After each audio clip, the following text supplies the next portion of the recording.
Hello everyone, my name is Victor Ihemadu and I'm going to be taking you on a walkthrough section for the speaking tax on CELPIP.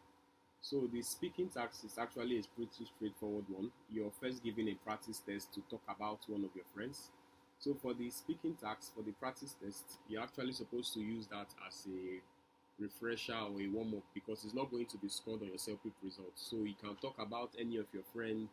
There's a rule of thumb by using the CELPIP test speaking. Whatever you say, you're right. So you can start talking about Mary or Peter, even though you don't have a friend named any of those names. So any fictional friend, and you're supposed to stop exactly when the bar runs out. You need to round Time up is your up. statements and complete your sentences before the bar of the speaking timer runs out.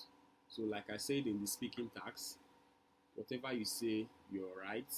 You can make up a fictional story or a fictional name. It doesn't have to be exactly what happened in your life so that you don't get stuttered or you don't start stammering when you're trying to remember what happens. So now for the first speaking task, give an advice. So here they said a classmate is not doing well in math class. He has received several low grades. If this continues, he will not be able to pass the final exam. Giving advice on what he should do to improve his grades. So once the preparation timer is done, Start you need to speaking start speaking. now. So before you start speaking, during the preparation timer, that's the time you have to read up the context. This stuff is called context here, where they wrote a classmate is not doing well, blah blah blah. The context helps to give you a guide on what you should speak on. So the preparation time is so small, 30 seconds. So you need to read this context in less than 10 seconds. And when you're done, you need to start jotting your points. A rule of thumb I also use is to use 3 points. So example now, take this speaking task. A classmate is not doing well, several low grades in maths. What are some of the advice I'm to give to him if this was my speaking task? So since he's not doing well in maths, the first advice I will give to him will be reach out to his colleagues or peers or lecturer, take extra classes or study more, and try to take extra lessons. So those three advice, once I write them down before the preparation time is done, once I start speaking, I can start using those my 3 points to help the flow of my speaking. So hi Paul, I learned that you're not doing well in math. Here are some few advice for you. Firstly, I think you need to take some extra classes to improve your grade. That way it can help you to focus more and work on your weak areas. Secondly, I think you need to reach out to your peers that are doing well in math and also reach out to your lecturer to explain some of it. So that is the way you're supposed to approach it. Time is up. And remember, you're supposed to round up before the bar runs out. You're supposed to have a conclusion. Some of the conclusions you can use. Please let me know if there's any other advice you need. Please reach out to me if you like me to explain further. So it's like a closing remark, a call to action for the person you're giving advice. So that is that for speaking tax one, and it's 90 seconds. Also, for the speaking tax, some of them are 90 seconds, some of them are 60 seconds. You have to practice often to know the ones that are 90 seconds or 60 seconds. A mistake I was always making, I usually used to forget the one that was 90 seconds. I used to think all was 60 seconds. So imagine budgeting in your mind that you're going to speak for 60 seconds and 60 seconds have reached, the bar has not gone. It's as if you're lost of words or you're short of words or you don't have any other point to say again. You just be quiet. No. So you need to practice all the 8 tasks in the speaking test to know which to master the ones that are 90 seconds. I think they are just about 2 or 3. So whenever you approach anyone that is 90 seconds and you look at the instruction, you just know that you're going to expand on what you're speaking to make sure that you cover the allotted time. So that is that for speaking task 1, giving advice. For speaking task 2, this is about a personal experience. This is 60 seconds. Preparation time is 30 seconds. Now, I feel like this speaking task 2 is easier. Why? Because look at the last line of speaking task. They say talk about something that happened the first way you expected, that did not happen the way you first expected. Maybe you can talk about something that did not happen according to plan. You were working on a project trying to accomplish at first. Now, this last line, that's what makes the speaking task too Start interesting. speaking In the now. last line of the instruction, they gave context. At first, how did things happen? How did you expect things to happen? How did that actually happen? What was your response? So in speaking task 2, in my opinion, you don't need to jot any point. What you just need is the project you want to talk on or whatever idea you want to talk on. Once you start talking about it, this last line is going to serve as your jotting. That stuff you were supposed to jot in speaking tax one, giving advice. This is what they wrote in the last line. So when you start talking about it, let's say it's a project, okay, I want to talk about when I did a school project in the university. It was my graduation project. We were supposed to do a we're supposed to dissect a rabbit for a biological specimen. At first, we had issues catching the rabbit. So that at first, I must say it in the order it was given, so that the person that is listening is going to understand how Time the is up. speaking tax I'm referring to. So at first, we had issues catching the rabbits. We went to the bush. Some of them were not available. It was raining. We were almost giving up. Finally, towards night, we were able to get one or two rabbits and actually do the practical. The last part of the advice say, what was your response? So you just give a general overview of how you felt about the project and everything. So that's how this personal experience works. It must not be the same question that will come on your exam day. They can bring another question, but it's just generally a personal experience. What happened in the past? When I took my own exam, it was what was something you were proud about. So I also gave my own speaking tax in relation to that question. So I'm going to the next speaking tax, which is speaking tax 3. So for speaking tax 3, most people find this challenging because it's very tricky. Speaking tax 3 has to do with a picture. You're given a picture and they are going to tell you that you should describe the picture to someone that cannot see. That the person you're describing to is just as if you're speaking to a blind person. So first of all, when you get the picture, how I approach speaking tax 3, once I get the picture, I look at the general picture. Where is this? Where can I call this?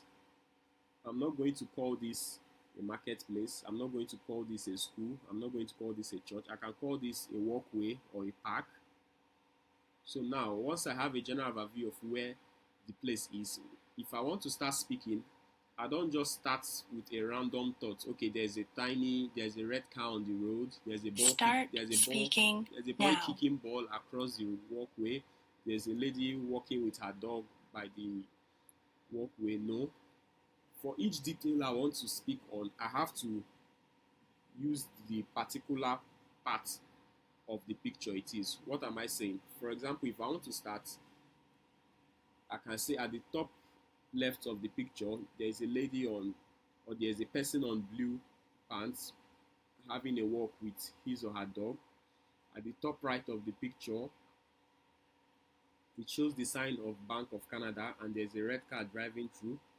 At the center of the picture, there's a boy kicking a ball across the street. So you just have to use those placements, center, top right, top left, bottom right, so that it makes it feel like the person you're speaking to can visualize where exactly those things you're talking about. If you don't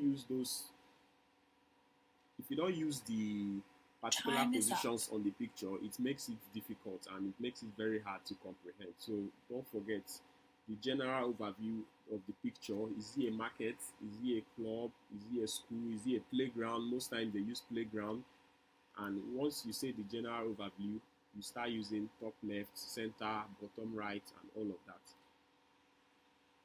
So that's that for speaking tax 3, describing a scene. Speaking tax 4 is exactly the same picture with speaking tax 3, but now you have to make prediction on what will happen next. Like a rule of thumb in CELPIP, whatever you say is right, but you just have to be careful about it. So if I were to say what will happen next in this picture, still using the positions on the picture, okay, I feel like the person walking, having a dog walk, is going to walk across the corridor and maybe go back home. The boy kicking a ball across the street is going to cross, and his guardian is going to also follow him. The people at the market trying to cross over are going to cross to the other side of the park. So you just have to, anything that you think that will happen next, it doesn't have to be 100% correct, provided you say it in plain English and it's understandable. Also, for speaking tags, you don't need to use so much vocabulary. As little vocabulary that a layman can understand is better than using big grammars that can put you in problem. So speaking tags 3, you have to describe the scene. Speaking tags 4, make predictions of what will happen next. Ensure to use the parts of the pictures, top left, center, and before you use the parts of the picture, make sure you've given a general overview of what the picture is about. If it's a school, if it's a playground, if it's a restaurant, and all of that. So that is that for speaking tags 4. Let's move to speaking tags 5. Speaking tags 5 is another tricky one. This is comparing and persuading. So for speaking tags 5, they first give you two pictures, one by the left and one by the right, and tell you to compare. Most people spend a lot of time trying to decide which to choose. No, you're not supposed to spend more than 5 seconds to know, or 10 seconds at max, to know which one to choose, because that's not the point. The point is whenever you choose anyone, they'll show you another 2 pictures and it will be the exact opposite of the one you choose. Now let me click next to show what I'm talking about.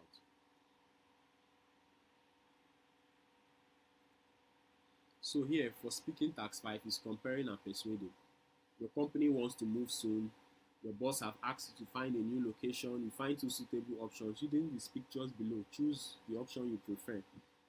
In the next section, you persuade your boss that your choice is the better choice. So now when you see the 2 pictures, there are also points and features for the pictures. Now, depending on individual, you need to look at these points quickly.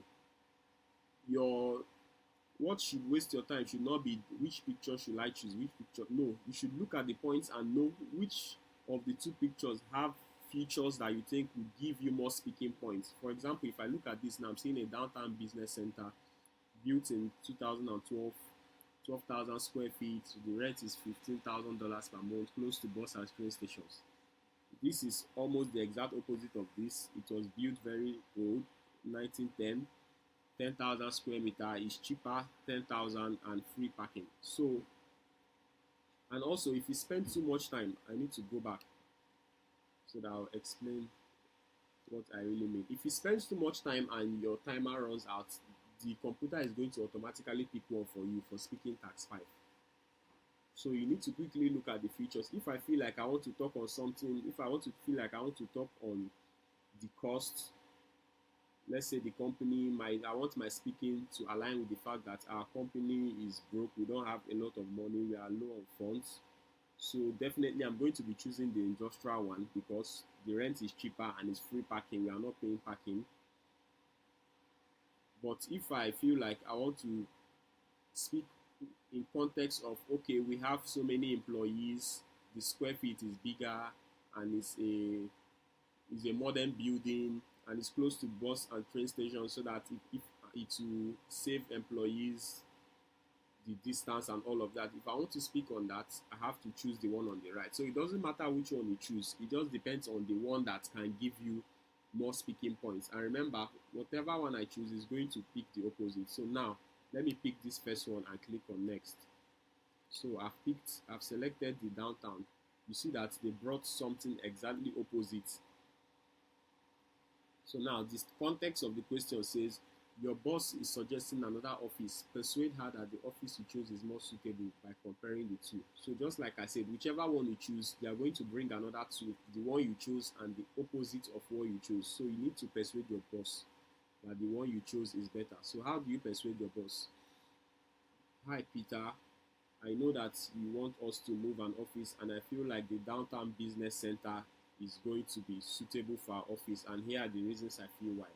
Firstly, the downtown business center was built in 2012. It's a modern office that is suitable for our large number of employees. This month made us 12,000 employees, and I feel like it's spacious enough to contain all of us. Secondly, it has a lot of square feet, and it gives room for people to walk around without the office looking rowdy. Now see, start speaking now. The third point is the one I chose is $15,000. The one that they are suggesting for me is $8,000. I can say something like, even though the other office is cheaper, $8,000, I feel like in as much as we'll be paying the $15,000 for the downtown business center, is also we are also going to save back the money on the expenses because the bus and train stations are close to the office, thereby cutting costs, transportation costs of the employees. So that way, even if there's a point that is contradicting the one you chose, you can also speak in relation to that point, just like a debate. So that is that for speaking tax 5. Let me go back and also speak on speaking tax 5, but this time around I need to choose the previous one, the less expensive office, so that I can also show you that it doesn't matter which one you select. It just depends on whichever one that you feel you have more points to speak on. So I'm going to click on next, and when the picture comes, I'm going to select the cheaper office. So now, industrial district, built 1910, 10,000 square feet, rent is $10,000 per month, free parking employees. I'm going to select it and I'm going to click on next. They are going to give me, so now this is industrial district I selected. Whichever one you selected is going to be on the right hand side. So now this is the one they are showing me, built outside the city. You can see that there is a difference. Industrial district is, the square feet is larger, the rent is also more expensive, and it's free parking. Why this is 2 hours drive from the city. So I can go by saying, hi Mary, I know that you want an office outside the city, but in my own opinion, I feel that the industrial district will be suitable for our office. And here are my reasons why. The industrial district is 10,000 square feet. It's spacious enough to contain the large number of employees in our organization. And also there is free parking for employees, thereby saving costs for employees. I also know that it's $2,000 more expensive in terms of rent compared to the office outside the city, but in contrast, in comparison, Start speaking now. the free parking for employees is also going to save costs, and we are also going to gain more than the $2,000 spent on rent. So in my own opinion, I think that the industrial district will be suitable for office for the organization. So that is exactly how you're supposed to approach the speaking tax. Use the features that were given as your points. So that is that for speaking tax 5, comparing and persuading. For speaking taxes, dealing with a difficult situation is almost similar to speaking tax 5, but this time around, someone wants to do something. I have a friend, her name is Mary. Her birthday is on Tuesday, but my roommate, I'm supposed to attend her birthday that Tuesday, but my roommate is also coming back from outside the country. I need to go to the airport and pick him. Now they are now asking you, talk to your roommate, tell him you will not be able to come to the airport and pick him because you want to attend Mary's birthday, or tell Mary you will be able to attend her birthday because you want to pick your roommate from the airport. That's how speaking taxes is dealing with a difficult situation. Now this one says your child's school has asked you to help with a class field trip. Your friend bought tickets to a baseball game for that same day. Your school will cancel the field trip if there are not enough parents, but your friend will be upset if he cannot go to the baseball game because the tickets were expensive. Choose either one. Talk to the school, explain why you cannot help with the field trip, or talk to your friend, explain why you cannot attend the game. Start Just like the speaking tax 5, now.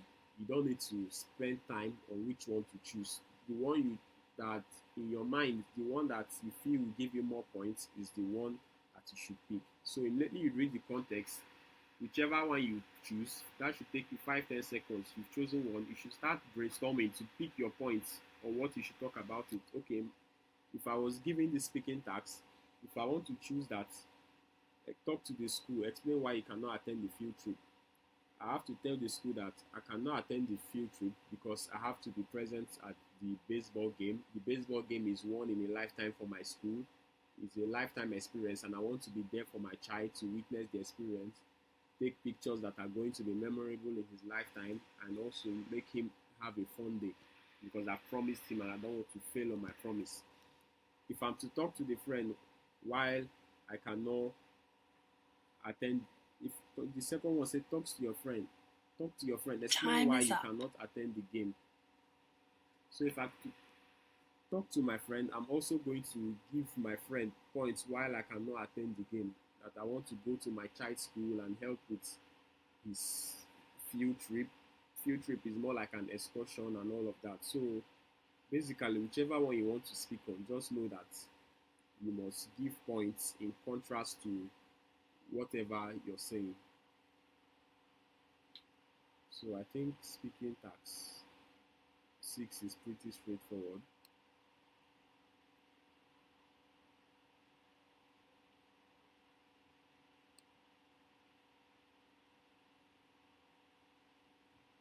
So moving on to speaking tax 7.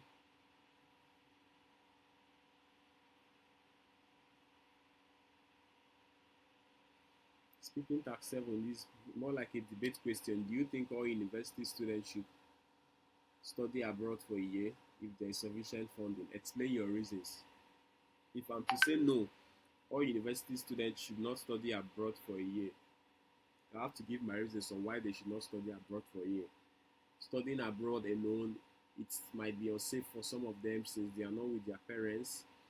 It's risky because it's a new country and they might not know their whereabouts and all of Start that. If speaking I'm to say now. yes, all university students should study abroad for a year if there's sufficient funding, I have to also give my reasons. Yes, they should study abroad. It makes them more exposed.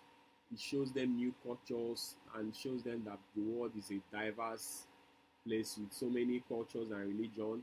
It gives them new experiences and they can network with new friends from other schools and all of that. So whichever one I'm picking, speaking tax is just whichever one you pick, you have to say points that align with that one. If you're picking this other one, say the opposite of the points. So that's that for speaking tax 7.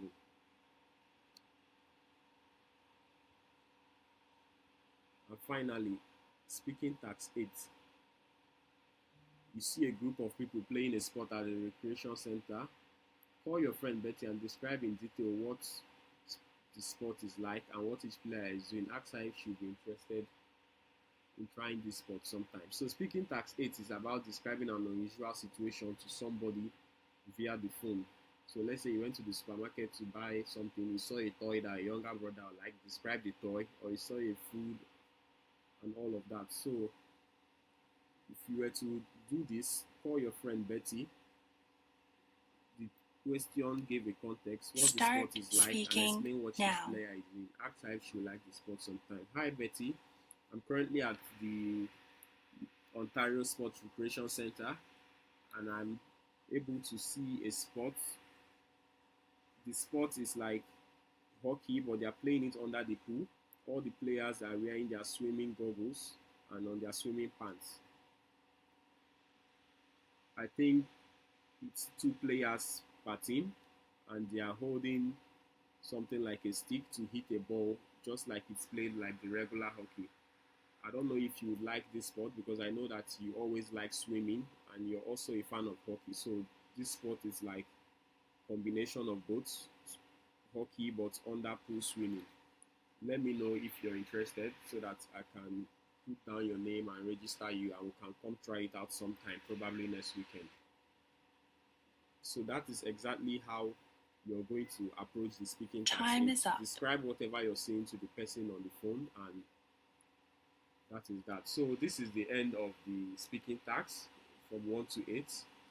I don't know if there are any questions. You can quickly, after watching the recording, you can highlight the particular part of the video or the particular speaking task and drop it on the group chat, or if you're not comfortable dropping it on the group chat, if you want to chat me privately, you can also do that. Thank you very much for listening. I'll be dropping the writing videos very soon on the group chat for those of you that are having challenges with writing. Have a nice day, everyone. Bye.